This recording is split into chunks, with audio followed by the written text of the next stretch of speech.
많이 막 여러가지 막 단어 하잖아요. 실루엣이라든지 데포르메라든지 그림자 용어 같은 경우에는 뭐 이제 뭐 차폐 그림자, 폐쇄 그림자 이런 것도 그리고 뭐 크레바스 섀도우 아니면은 뭐 이제 오클루전 섀도우 뭐 이런 식으로 표현법 자체가 너무나 이제 외국이랑 우리나라랑 한자어랑 막 이렇게 다 섞여 있거든요. 이제 그 현업에서도 쓰이고 그 다음에 우리가 일상 그 그림 생활에서도 쓰이는 이제 그 단어들이니까 이 단어에 대해서 오늘 조금 정리해 드리려고 합니다. 우리 요 이미지 한번 보시죠. 여기 옆에 보시면은 단어들이 무수히 많이 이렇게 있습니다. 그죠? 가장 대표적으로 이제 우리가 되게 많이 혼용해서 쓰는 게 뭐냐면은 여기 차폐 그림자, 오브젝트와 오브젝트가 만나서 빛이 아예 들어가지 못해서 가장 어두워지는 곳. 자, 크레바스 섀도우, 그 다음에 오클루전 섀도우, 폐쇄 그림자, 차폐 그림자, 최안부. 막 이제 왔다 갔다 해버리면은 이게 되게 헷갈린단 말이죠. 뭔 얘기하는 거지? 뭐가 잘못됐다는 거지? 이러면서. 자, 그러면은 저는 폐쇄 그림자, 차폐 그림자라고 되게 많이 얘기를 하거든요. 제 기준. 폐쇄, 차폐. 빛이 안 들어가서 빛이 다 소멸된 공간이에요. 저 안쪽이. 자, 그러면 이제 우리 중요한 애부터 이렇게 합시다. 하프톤, 중간톤이에요. 중간톤. 자, 중간톤은 고유 재질의 색상에 가장 가까운 색을 는 중간톤이라고 합니다. 여기 이 부분. 자, 그러면 중간톤이 또 있어요. 여기 터미네이터. 여기가 빛이 제거되기 시작한 부분을 우린 터미네이터라고 그러거든요. 이 라인 기준으로 여기가 빛 받는 부분이라고 표현을 하고 여기는 이제 그림자 지는 부분이라고 얘기를 하죠. 근데 빛 받는 부분에서도 중간톤이 존재하고 그 다음에 그림자 지는 부분에서도 그림자 중간톤이 존재한다. 빛은 여기에도 이제 직사광선이 도달하지만 빛은 여기에서도 이런 식으로 방사형으로 모든 빛의 입자가 깨지면서 이 안쪽에 가까운 영역에도 영향을 끼칩니다. 그죠? 그러면 우리는 여기를 뭐라고 불러요? 자, 리플렉티드 라이트, 반사광이에요. 반사광. 자, 그러면 여기에서 가장 빛이 많이 도달하지 못하는 부분을 우리는 뭐라고 부르냐면은 코어 섀도우라고 불러요. 코어 섀도우. 코어 섀도우는 이 그림자 안에서 빛의 효과라든지 영역이 가장 적게 도달하는 곳을 우리는 코어 섀도우라고 불러요. 이거는 많이 쓰입니다. 코어 섀도우는 양감, 무게감, 존재감, 앞으로 빡 튀어나오게 해주는 포인트거든요. 이런 부분이. 그쵸? 우리가 여기서 여기까지 이미지가 가장 앞으로 튀어나와 있는 경계면을 터미네이터랑 그 다음에 코어 섀도우가 설명을 해줍니다. 하지만 이제 양감과 무게감, 존재감을 담당하는 애들이기 때문에 얘들은 많이 쓰면 많이 쓸수록 무거워져요. 그쵸? 그러면 캐주얼에는 어떻게 해줘야 돼요? 캐주얼에는 최대한 적게 쓰던지 아니면 아예 안 쓰셔도 상관이 없습니다. 캐주얼에서는 가볍게 이제 어느 정도 산뜻하게 표현해 주는 거니까 무게감을 내가 넣어가면서 감을 쌓아보시면 제일 좋아요. 여러분들 조조 봤죠? 조조의 기묘한 몸 이런 어두운 색 이런 거 쓴 거 있죠. 그러면 이게 차폐 내지는 폐쇄 그림자 접히지도 않았고 뭔가 이렇게 뚫린 것도 아닌데 이 검은색은 왜 써준 거예요? 이 작가 이거 명함 모르는 거 아니에요? 아니에요. 차폐 그림자와 그 다음에 코어 섀도우를 단순화해서 이미지화 시켜서 표현한 겁니다. 만화적인 표현이죠. 약간 이분은 미국식 만화 있잖아요. 이렇게 표현하는 거. 여기 보면 이런 거 다 코어 섀도우거든요. 코어랑 차폐를 이렇게 어둡게 잡는 거 대부분 약간 미국 만화에서 온 스타일이에요. 이게. 자, 이 느낌을 이제 여러분들은 헷갈리지 않고 차폐 그림자랑 코어 섀도우를 이렇게 과감하게 어둠으로 잡았구나 이렇게 생각을 해주시면 됩니다. 자, 그리고 센트럴 라이트. 여기는 자, 우리 중간톤이 이렇게 있으면 여기서 여기까지는 명도가 조금 다르지만 여긴 중간톤 영역이라고 생각을 해요. 이 영역은 중간톤 영역. 근데 여기는 저는 빛 받는 부분이라고 얘기를 합니다. 빛 받는 부분. 여기도 빛 다 받는 건데 밝은 부분. 빛의 영역이라고 표현해주면은 되게 간단하게 이해가 될 것 같습니다. 그리고 요거는 뭐예요? 여러분들 다 알고 있는 하이라이트.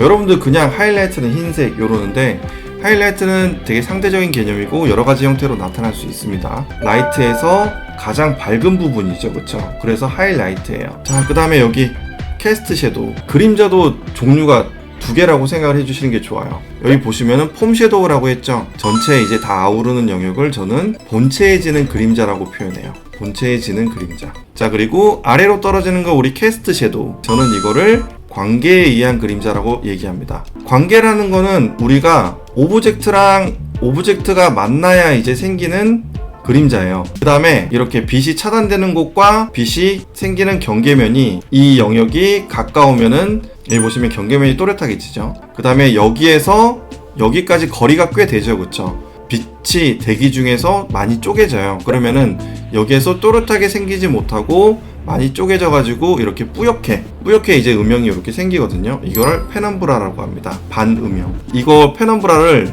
떼고 이걸 음브라라고 하는데, 음브라는 완전 검은색이 있죠. 완전 검은색. 이걸 음브라라고 해요.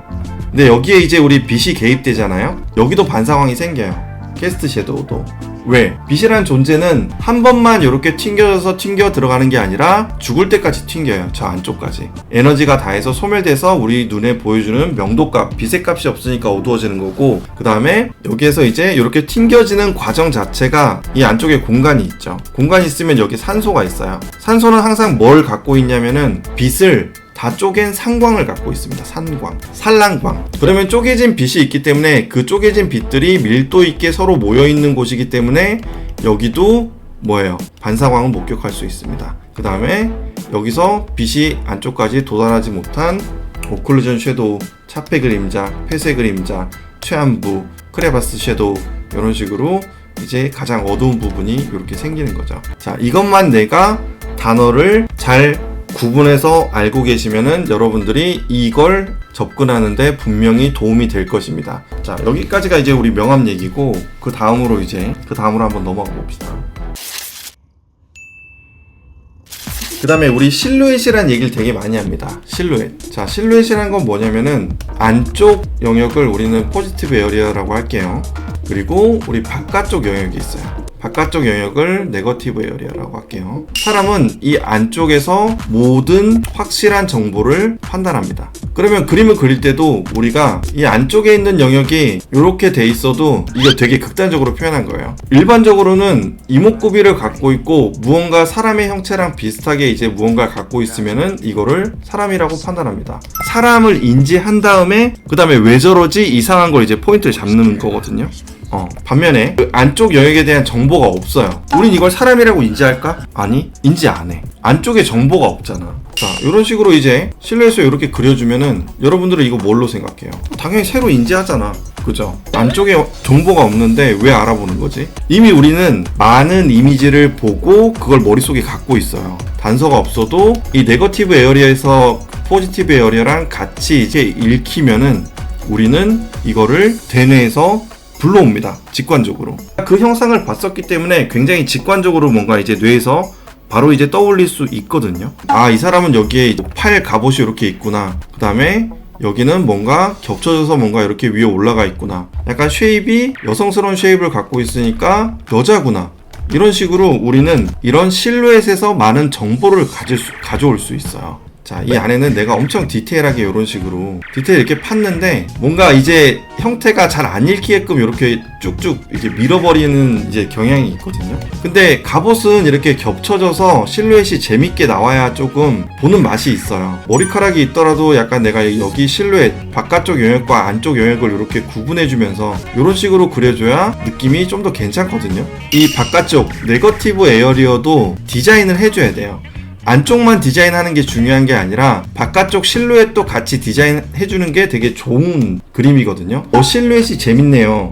되게 쉐입이 되게 이쁘다. 근데 그게 뭐냐면은 우리가 직관적으로 형태를 봤을 때 얘는 어떠한 느낌의 애다라는 거를 그냥 겉의 쉐입에서 한 번에 그 느낌이 느껴지게끔 표현했다. 이렇게 표현하는 겁니다. 그러니까 좋다 아니다 이걸로 접근을 하는 게 아니라 계획에 맞게, 계획서에 분명히 이 캐릭터는 무겁고 둔탁한 느낌의 갑주를 입고 있습니다 라고 하면은 얄쌍한 느낌의 요런 느낌의 그 쉐입으로 이제 뭔가 형태를 만들어가면 돼요, 안 돼요? 실루엣이 안 맞는데요? 라는 얘기가 나올 거야. 그럼 요건 가벼운 느낌이죠. 어쌔신이라든지 아니면은 뭔가 이제 날렵한 느낌의 캐릭터한테 어울리는 실루엣이지. 얘는 무게감이 있는 캐릭터에 어울리는 실루엣이고, 쉬워. 직관적으로 내가 느껴지는 게 계획에 맞게 맞춰줘야 된다는 뜻이죠.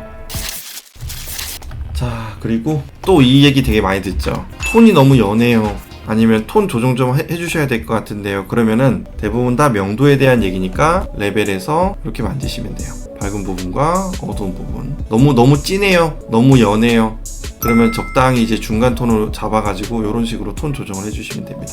그래서 대비를 좀 만들어 달라는 소리로 좀 약간 이해를 하시면 좋습니다. 톤을 조정하다. 그 다음에 인체 용어. 인체 막 스케치 해가지고 막 보여줄 때 어떤 얘기가 주로 나와요. 근데 이제 가장 많이 얘기하는 것 중 하나가 뭐냐면은 약간 이 부분은 데포르메 하셔도 될 것 같은데요.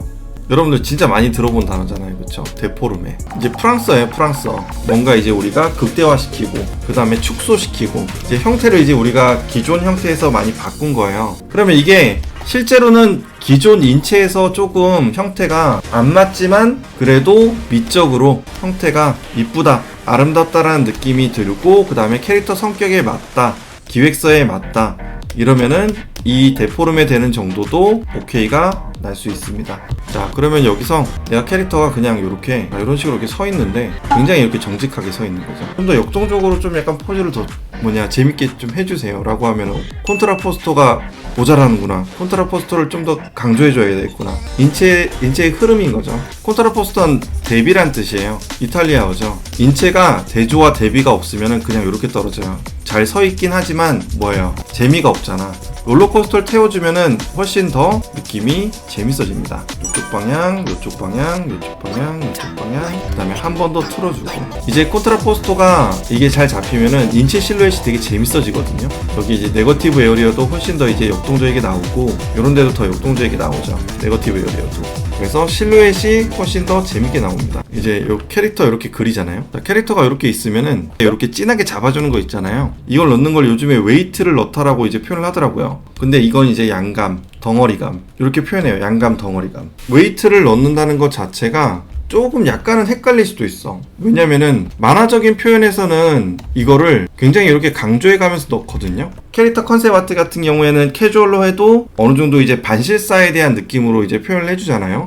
그렇기 때문에 여기는 상대적으로 이 라인보다는 조금 농도가 이런 식으로 연해야지. 상대적으로 진하긴 한데 이 완전히 어두운 부분보다는 조금 차이를 구분을 해서 해주시는 게 좋을 것 같습니다. 자, 웨이트를 넣을 때 너무 만화적인 표현으로 이제 접근을 하면은 이제 반실사에서 조금 헷갈릴 수 있다. 요거 이제 알아두시면 좋고요. 자, 우리 디자인, 데생 진짜 많이 쓰는 말입니다. 그쵸? 스케치, 크로키 진짜 많이 써요. 여러분 디자인이 뭐예요? 뭐뭇을 디자인하다. 형태를 내가 어떠한 목적성에 맞게 변형하다라는 뜻이에요. 봐봐봐. 여러분들이 알고 있는 포크. 이거 되게 직관적이고 우리가 다 알고 있는 이제 그 도구잖아요. 그쵸? 그러면 내가 이거 뭐 할 때 쓰는 거? 뭐 찍어 먹을 때 쓰는 거, 그쵸? 그러면 음식을 찍어 먹기 위해서 이 쇠가 원래는 네모 모양인데 이거를 이렇게 깎아서 형태를 만든 거잖아요, 그쵸? 원래 쇠덩어리를 목적성에 맞게 변형해서 디자인하다. 이 개념이에요, 이 개념. 데생은 형태를 뭔가 재현해내다. 형태를 구현해내다. 요 얘기예요. 우리는 이 공을 명도와 색상과 채도로 우리는 이 이미지의 형태를 구현해낸 거잖아요. 그쵸? 이거를 데생이라 그래요. 하지만 이제 이거는 채색이 들어갔잖아요. 이거는 흑백으로 연필로 단색으로 색이라든지 이런 정보가 다 한꺼번에 들어가면은 조금 그 중간에 좀 어떻게 될지 모르잖아요. 그래서 약간 러프한 계획의 단계에서 형태를 만들어 나가는 행위를 우리는 데생하다. 데생이라고 표현합니다. 자, 그리고 스케치. 여러분들 데생이랑 스케치랑 이제 이렇게 혼동을 해요. 이 두 개를. 스케치는 내가 채색 전에 분간이 되는 밑그림이에요. 밑그림. 내가 얘를 지금 채색해도 형태랑 덩어리랑 이런 게 나올 수 있을 정도의 비율과 표현을 우리는 스케치라고 표현합니다. 데생은 내가 구현해내는 과정과 행위를 우리는 데생이라고 표현하고, 자, 그리고 크로키. 자, 크로키는 여러분들 다 많이 잘 아시죠? 뭐 3분 크로키, 5분 크로키, 10분 크로키 이런 식으로. 자, 그러면 크로키는 내가 단시간 안에 형태를 구현해내는 거죠. 좀 약간 속도감 있게 빨리 그리는 거죠. 근데 이거 항상 하는 얘기지만 구현하는 능력을 기르려면은 뭘 해야 돼? 스케치를 하고 나서 구현하는 능력이 좋아지면은 복습의 개념으로 크로키를 하라 그럽니다. 좀 이해가 되죠? 내가 머릿속에 형태력이 많이 차곡차곡 쌓이는 거거든요. 그러면 그 쌓인 과정에서 내가 크로키를 하면서 단시간에 형태를 표현하면서 복습을 해주시면 좋습니다.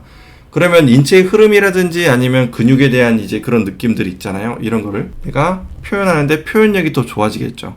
훨씬 더. 자, 그 다음에 밸류 얘기해 봅시다. 밸류라는 말도 되게 많이 쓰거든요. 밸류. 명도 대비란 뜻이에요. 명도 대비. 그러면 이제 우리 명도 단계를 통해서 앞에 있는 건 좀 이렇게 진하고, 자, 저 멀리 있는 거는 이런 식으로 연하게 표현합니다. 자, 이런 식으로 명도 대비를 통해서 공간감이 이렇게 생기는 느낌. 자, 이런 걸 우리는 밸류 디자인이라 그래요. 자, 그리고 여러분들이 이제 그 캐릭터가 이렇게 있으면 3D에서 이제 얘가 이렇게 앞으로 가잖아요. 그럼 여기 이제 그 아이템 같은 게 있죠. 이제 박스 이제 차가지고 부수면 이제 뭐 화살이라든지 이런 거 나오고. 그러면 이걸 뭐라 그래? 이걸 프랍이라 그래.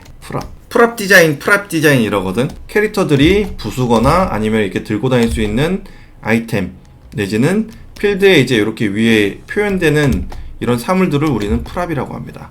요거 되게 많이 써요. 그러면 우리 이제 여기서 표현된 게 그냥 덩어리만 표현된 거거든요. 요건 덩어리 단계 이렇게 나왔는데 이 디테일업을 해야 돼요. 디테일업 해주세요, 디테일 올려주세요 이렇게 표현하는데 갑자기 어떤 사람이 약간 웨더링이 필요한데요, 약간 렌더 좀 더 올리셔야 될 것 같은데요, 이렇게 갑자기 3D 용어를 쓰시는 분이 있어. 렌더링이 뭐냐면은 우리가 3D에서 어느 정도 리얼타임으로 돌려가면서 이제 이미지를 보면은 완전하게 빛의 광원의 느낌을 100% 넣은 게 아니거든. 근데 여기다가 언리얼이라든지 아니면 이런 데 올려가지고 빛 세팅 값 싹 해준 다음에 이거를 렌더링을 걸면은 굉장히 디테일하게 이제 한 장의 이미지로 이제 렌더링을 걸어주거든요. 그러면 이 말은 뭐냐면은 내가 빛에 대한 느낌이라든지 색이 이렇게 광원에 의해서 섞이는 느낌까지 싹 다 최대한 이끌어서 표현해주세요. 이렇게 이해하시면 될 것 같아요. 그 다음에 자, 웨더링. 자, 웨더링은 뭐냐면은 에이징이랑 비슷해요. 에이징, 안티 에이징. 뭐야? 노화를 막다. 그러면 에이징은 뭐냐면은 오래된 느낌을 주란 소리야. 그러면은 얘가 오랫동안 이제 사용하면은 어때요? 때가 타든지 어딘가 이렇게 무른 느낌이 들든지 새우 같은 느낌이 아니지. 뭔가 사람들이 사용감, 이렇게 사용을 하면은 뭔가 이렇게 패이고 상처나고, 자, 이런 식으로 이제 이 사물이 좀 오래됐다는 느낌. 이걸 웨더링이라 그래. 자, 웨더링이란 말도 이제 많이 쓰고, 그 다음에 스크래치, 러스트, 이런 얘기도 많이 해요. 자, 스크래치 좀 넣어주세요 라고 하면은 뭔가 갑옷이 쓸려 있거나 뭔가 이런 식으로 뭔가 확 긁혀가지고 이런 식으로 상처가 나 있는 느낌. 자, 스크래치. 그 다음에 러스트. 이게 이제 쇠공이면은 자, 요렇게 이제 벗겨져가지고 안쪽에 좀 녹이 쓸었어요. 페인트 칠도 벗겨지고, 그 다음에 이런 식으로 이제 녹이 좀 쓸었습니다. 자, 요걸 이제 러스트. 그 다음에 칩, 페인트 칩 같은 거 좀 약간 벗겨진 느낌이 좋겠어요. 페인트 칩이 뭐냐면은 나무 같은 거 있잖아요. 요게 나무면은 이런 식으로 결이 이렇게 있잖아요. 그러면 이 페인트 칠이 어떻게 돼요? 이렇게 올라와 버려요. 여러분들이 알고 있는 그 칩 맞아. 약간 초코칩 쿠키, 뭔가 이렇게 자글자글하게 이렇게 쪼개져 바스라지는 그런 느낌이 있죠. 그러면 요렇게 페인트가 이렇게 떨어져 나간 느낌이야. 나무라든지 아니면은 이런 이제 금속 같은 데에도 이렇게 오래돼가지고 칩이 떨어져 나가요. 그러면은 내가 이런 식으로 단차가 생기면서 이렇게 명암이 생기죠. 이런 걸 우리는 칩이라 그럽니다. 자, 그 다음에 엣지 컨트롤을 해주세요. 이렇게 엣지 컨트롤이 안 돼 있는 경우가 요거야. 중간에 이제 이런 잡스러운 색이 들어가 있으면은 형태가 입체가 그냥 깨져버려요. 완도툴에 이제 패해져. 자, 여기 면과 면 사이를 여기 엣지가 생기죠. 이런 부분을 이제 엣지라 그래요. 끝면. 그러면 이 끝면을 정확하게 다듬어 주세요. 요 얘기예요. 자, 그리고 또 많이 이제 들었었던 게 뭐냐면은 글레이징. 글레이징이 뭐냐면은 흑백으로 그리는 거죠. 흑백. 그림자 면이라든지 이거를 흑백으로 이렇게 다 그려놓고 컬러 레이어나 아니면은 이제 오버레이 레이어로 이제 색조를 넣는 거거든요. 이게 실제로 오일로 페인팅 할 때 흑백으로 그려놓은 다음에 그 위에다가 이제 색조를 올려가면서 그리는 기법이에요. 자, 근데 우리 이 기법을 우리 컨셉 원화에서도 많이 쓰십니다. 저도 이제 이걸로 배웠고, 그 다음에 이거 한동안 하다가 명도 단계가 내가 머릿속에서 구분을 할 수 있고, 이 명도에서는 어떤 색상으로 바뀐다라는 걸 내가 알잖아요? 그러면 글레이징을 하진 않아도 돼요. 근데 글레이징의 이제 간편한 점이, 좀 더 좋은 점이 뭐냐면은 이게 형태력이 많이 늘어. 단 시간이 빨라질 것 같죠? 아니, 명암 단계에서 색조까지 올라가 있는 상태까지는 빠르게 갈 수 있어요. 하지만 다시 그 위에 각 그림자 색상과 그 다음에 빛받는 부분 색상이랑 여러가지 재질에 의해서 이렇게 표현되는 그 느낌들이 또 뒤에 엄청 많이 남아 있거든요. 근데 그것까지 다 감안하면은 솔직히 그냥 바로 라인 따서 그 다음에 이렇게 그리는 것보다는 조금 더 오래 걸려요. 실제로 글레이징 기법은 형태력이 많이 좋다라는 전제하에 빠른 기법입니다. 형태력이 좋지 않은 상태에서 글레이징을 하면은 대부분 다 때려치죠. 그러니까 형태력을 어느 정도 만들어 놓은 다음에 하시는 게 좋고, 그 다음에 내가 좀 시간적 여유가 괜찮다, 그 다음에 나는 좀 약간 엎치락뒤치락 형태를 바꿔가면서 형태를 만드는 게 좋다, 이거 취향이잖아요. 이 상태에서는 뭐 글레이징을 해도 좀 상관이 없습니다. 오늘 이렇게 좀 개념을, 여러 가지 굉장히 헷갈린 개념들이 있잖아요. 이런 개념들을 한번 여러분들이랑 같이 잡아봤는데, 이 정도는 좀 알아두셔야 우리가 구분해서 생각할 수 있고 구분해서 표현할 수 있다. 그리고 내가 회사에서 일을 할 때, 업무 지시를 했을 때 내가 오해하지 않고 정확하게 이걸 알아들을 수 있다라는 거죠. 수정사항이 여러 번 내가 오해해가지고 표현이 잘 안 되면은 은근히 좀 여러 번 왔다 갔다 할 수 있거든요. 그 횟수가 굉장히 줄어들 겁니다. 자신도 있고 제 경험 안에서, 제가 알고 있는 범위 안에서 최대한 말씀을 드렸다. 그리고 이게 여러분들한테 도움이 많이 되셨으면 좋겠습니다. 자, 그러면 다음에 또 만나요. 자, 굼바굼바.